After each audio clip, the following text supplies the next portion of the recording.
Uji hipotesis p-value, kalau kita bikin laporan cuman p-value doang, nggak cukup tuh. Penelitian kita kurang berbobot banget. Nah, banyak literatur menyarankan bahwa kita harus pakai ukuran statistik yang lainnya, kita tambahin di dalam laporan penelitian kita, supaya penelitian kita lebih berbobot. P-value itu cuma ngomongin signifikan atau tidak signifikan, tapi dia tidak menggambarkan seberapa jauh pengaruhnya tersebut. Oleh karena itu, maka kita tambahin tuh ukuran-ukuran statistik lainnya untuk melengkapi p-value doang. Jadi kalau cuma p-value doang nggak menarik. Kayaknya hitam putih banget dunia ini. Pengaruh nggak berpengaruh, pengaruh nggak berpengaruh, signifikan nggak signifikan, nggak oke banget. Tapi sejauh mana itu signifikan, kita tidak bisa itu digambarkan dengan p-value. P-value 0,02 tidak jauh berbeda dengan 0,03, sama-sama di bawah 0,05. Apakah 0,02 lebih baik dibandingkan 0,03? Tidak. P-value tidak menggambarkan itu. Nah, oleh karena itu, maka kita tambahin ukuran statistik lainnya di dalam laporan penelitian kita, baik skripsi, tesis maupun jurnal, ya. Kita tambahin tuh ukuran statistik yang lainnya supaya hasil penelitian kita lebih berbobot. Jangan lupa untuk subscribe di channel ebook statistik 1000 halaman. Semoga channel kami memberikan kemanfaatan bagi sahabat semuanya. Sekali lagi, kita nih bikin laporinnya nggak cukup habis pengujian hipotesis ini pakai p-value doang, signifikan nggak signifikan. Tapi ada ukuran statistik lainnya yang wajib banget dilaporin. Oke, kita langsung bukain jurnalnya, referensinya. Ini dia yang pertama. P-value it is just not enough, nggak cukup. Nah, di dalam tulisan ini, according to the instruction for author, the Korean Journal Pain recommended to provide an effect size and its corresponding estimate. Additionally, it is suggest being discussion about reporting p-value. Confidence interval or effect size should be presented with p-value. Artinya di dalam gambaran penelitian kita, ya, penelitian itu p-value itu nggak cukup. Ini salah satu buktinya, ya. Ya, banyak para reviewer dalam jurnal itu mengatakan p-value doang nggak cukup, kamu harus tambahin apa? Effect size di sini, dan juga apa yang ditambahin? Confidence interval. For such primary and secondary outcome result of the group, the estimate effect size and precision dan confidence intervalnya. P-value or statistical significance, signifikan gak signifikan, signifikan gak signifikan, does not, tidak measure, mengukur the exact, the size or effect and important result. Jadi p-value yang kita laporin itu tidak mengukur seberapa penting, seberapa jauh, seberapa besar pengaruh variabel tersebut. Enggak. Setelah signifikan, kalau memang itu memang nanti signifikan, seberapa besar pengaruhnya tidak bisa digambarkan oleh p-value. Digambarkan oleh apa? Oleh effect size. Oke, kita lihat di tempat yang lainnya. Conclusion. Confidence interval are underreported. The main reason of reporting confidence is they focus on effect size and statistical significance of result, whereas p-value is not, do not reveal the information needed to interpret study finding. Jadi tulisan ini juga, ya, di jurnal yang lain juga nih, ya, ini menggambarkan bahwa nggak cukup p-value doang, tapi kita membutuhkan informasi yang kita butuhkan di dalam suatu penelitian itu sampai sejauh mana pengaruhnya tersebut. Nah, itu digambarkan oleh effect size dan juga confidence interval. Nanti kita praktekkan. The value problem of organizing effect size and confidence interval. There is like reporting effect size, jadi banyak kekurangan-kekurangan di dalam laporan-laporan jurnal yang diberitahukan, terutama dalam dunia klinis. The p-value personally important, tapi nah mana sih? Nah, effect size and confidence interval low, ya, menjelaskan kepada diri kita, menggambarkan apa? Reliability, magnitude, direction, and precision result. Jadi artinya apa? Kalau kita menggambarkan p-value doang, sekali lagi nggak cukup. Harus ditambahkan apa? Effect size dan confidence interval. Supaya apa? Reliability. Ini ukuran-ukuran reliability, magnitude, besarnya, direction, arahnya, and precision. Gitu. Jadi kalau signifikan gak signifikan, signifikan gak signifikan, seakan-akan dunia itu, uji hipotesis itu terlalu hitam putih. Oleh karena itu, seberapa besar pengaruhnya, magnitude-nya, direction-nya, kita tambahin effect size dan juga confidence interval. Ini jurnal terakhir. Ya, the expression statistically showed with effect size and confidence more comprehensive method. Jadi memberikan gambaran hasil penelitian yang lebih komprehensif. Interpretation not only in terms statistical. Jadi nggak hanya cukup statistical signifikan, gak signifikan, signifikan, gak signifikan. A significant p-value cannot explain the later event when the p-value is small or zero. Ya, meskipun p-value itu 0,00000 signifikan.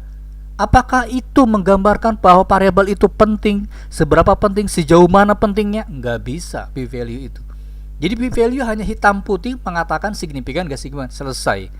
Nah, untuk mengatakan apakah berapa besar pengaruhnya, efeknya, magnitude-nya, besarnya, itulah yang namanya adalah effect size. Nih contohnya di dalam UJT ada namanya Cohen's d. Ini adalah effect size. Ini ada confidence interval, pengaruhnya 0,44 sampai 2,25. Kita praktekin langsung di Smart PLS. Di Smart PLS kebetulan udah ada nih. Ini gambaran model kita, pengaruh antar variabel. Nah, effect size-nya ada di mana? Di sini. Contoh motivasi, pengaruh motivasi terhadap kepuasan punya effect size 0,119. Apa ini artinya? Menurut literatur dari Cohen and Cohen, 0,119 itu termasuk di dalam pengaruh rendah, tapi mendekati medium. Mediumnya berapa? 0,15. Jadi artinya bahwa kehadiran motivasi penting nggak buat peningkatan kepuasan guru? Penting banget, signifikan banget. Tetapi seberapa jauh pentingnya tersebut, seberapa jauh itu pengaruhnya tersebut, di dalam v-value nggak ada interpretasinya. Diinterpretasikan oleh effect size yang namanya adalah effect size F-square kalau di contohnya di Smart PLS. Ini contohnya kayak gini. Ternyata pengaruh religiositas terhadap kepuasan itu kecil banget. Jadi religiositas itu bisa diabaikan banget untuk meningkatkan kepuasan guru. Nah, yang paling pengaruhnya besar itu adalah pemberdayaan terhadap kepuasan. Ini 0,296. Mendekati 0,35, berarti dia medium menuju tinggi. Jadi artinya bahwa variabel yang paling penting banget meningkatkan kepuasan kerja guru itu adalah pemberdayaan guru. Oh, ini dia nih, religiositas terhadap motivasi tinggi 0,424, sangat tinggi. Jadi religiositas seseorang guru itu punya pengaruh tinggi banget, bisa meningkatkan motivasi kayak gini. Nah, untuk confidence intervalnya ada di bootstrap. Di bootstrapping, kemudian keluar hasilnya ada di bagian ini. Nah, ini dia. Ini confidence intervalnya. Ini wajib banget dilaporin. Contohnya nih, pengaruh motivasi terhadap kepuasan guru itu seberapa jauh? Tadi kan udah signifikan, tapi seberapa jauh? Ternyata jauhnya 0,08 sampai 0,6. Berarti ini terlalu lebar banget confidence intervalnya. Bayangkan nih, pengaruh motivasi guru itu terlalu lebar banget nih, 0,08 sampai 0,6. Ya, dia oke, tapi lebar. Ternyata variasinya tinggi banget ya antar gurunya. Mungkin bisa jadi pakai ini multi group ini di run lagi. Contoh di SPSS nih, regresi udah saya contohin, analyze regresi linear ya. Nggak ketemu nih effect size-nya. Di mana Pak tempatnya effect size kalau di analisis regresi? Nggak ketemu. Kita udah klik ini di statistikal, ada nggak nih? R-square change ini. Oke, nggak ketemu nih. Di sini nggak ada nih.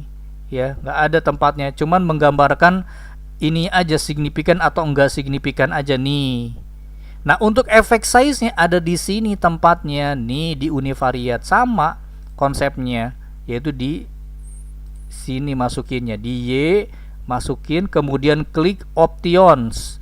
Ada effect size nih, effect size, klik, keluar effect size eta sebelah kanan. Jadi signifikannya ada di sini, effect size-nya ada di sini. Ini variabelnya sama.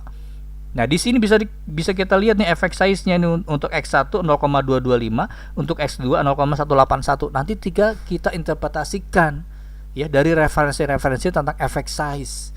Nah, confidence intervalnya ada nggak? Ada di sini. Kalau diulang lagi mungkin ada ya, tinggal dicari aja nih.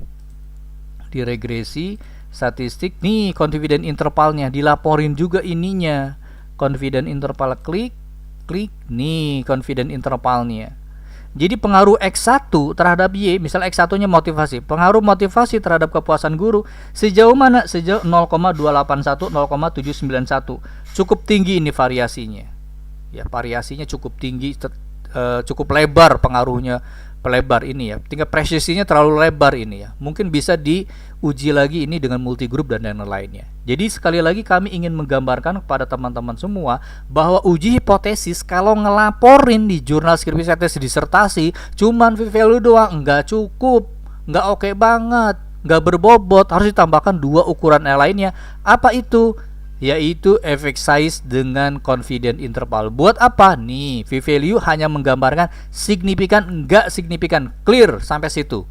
Dia tidak bisa menggambarkan seberapa penting, seberapa besar pengaruhnya. Maka kita pakai effect size. Dia mengetahui apa? Seberapa besar pengaruh magnitude-nya. Kemudian buat apa? Confident interval tadi kita bisa tahu rentangnya sampai sejauh mana. Oke, ketepatan dan presisi dari estimasi tadi. Kesimpulannya apa? Kalau bikin penelitian, laporin V-value, laporin effect size, dan laporin confident interval. Itu. Ya, ini nggak ada di ebook, belum kami tambahin di ebook, tapi kami udah punya ebook nulis 3000 halaman dan ada tentang SampleS, kombinasi SampleS dengan NCA. Mau di Scopus nih, pakai NCA nih. Mulai booming di tahun 2026 ini tentang NCA. Necessary Condition Analysis. Ini juga udah ada SPSS, Research Wall PLS, JSP, kemudian Smart PLS untuk Covariant Basem, kemudian ada Amos dengan juga Stata. Ini toko buku kami online, bayar pakai QRIS, transfer bisa, dan langsung terkirim otomatis ke email sahabat semua. Terima kasih. Assalamualaikum warahmatullahi wabarakatuh. Semoga bermanfaat.